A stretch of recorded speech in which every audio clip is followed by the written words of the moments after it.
என்னால யாருக்குமே நன்மை இல்லை.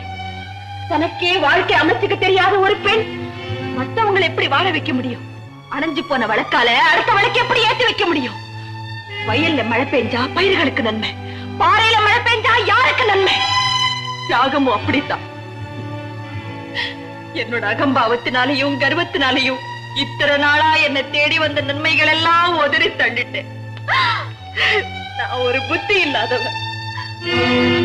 தன்னையே உணராதவளுக்கு அகம்பாவம் எதுக்கு? அது எப்படி இருக்க முடியும்? இப்பதான் புரியுது நான் யார், எனக்கு வேண்டியது என்ன.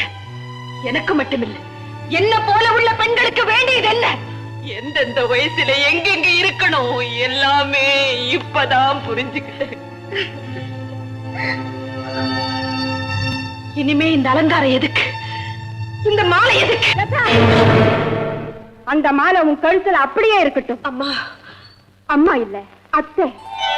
லதா, உன்னை கல்யாண பெண்ணாக்கி என்னோட கூட்டிட்டு போகணும்னு அன்னைக்கு வந்தேன். இன்னைக்கு கல்யாண பெண்ணாவே கூட்டிட்டு போறேன். அம்மா, மனசாட்சியே இல்லாம உங்களை பிரிச்சேன். இன்னைக்கு மனசாட்சி இருக்கிற உங்ககிட்ட மன்றாடி கேட்கிறேன், என் மகனை கைவிட்டு விடாது.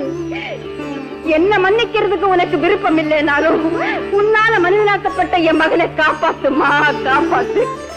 வாமா வாமா, வா போகலாம்.